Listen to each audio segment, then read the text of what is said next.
A few weeks ago, we shared a story about 1,300 turkey vultures passing by our region. Today, we had the chance to take a deeper dive into how these birds are tracked and the importance behind the numbers. Here's meteorologist Liam Healy from Braddock Bay. Since the 1980s, Braddock Bay Raptor Research has been tracking migration of raptors here at Braddock Bay, one of hundreds of stations all across North America tracking the migration of these birds of prey in order to better study them and track changes in the environment. Raptors are one of the groups of birds that can really help us detect whether there's changes in the environment. They're kind of like environmental barometers.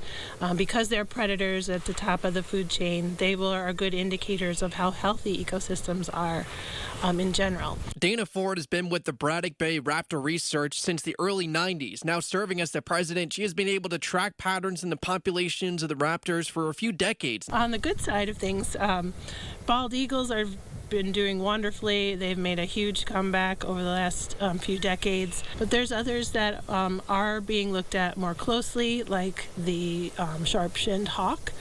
Their populations are declining across much of the eastern part of the U.S. and Canada. What they can see can vary from year to year at the Bay, but in a normal year, they see nearly 17 different species of raptors move through. And while the general direction is always north, day-to-day weather can make or break a hawk watch period. The best times for us to see them in concentration here at Braddock Bay are days when we have good southwest wind, at least around 15 miles per hour or so.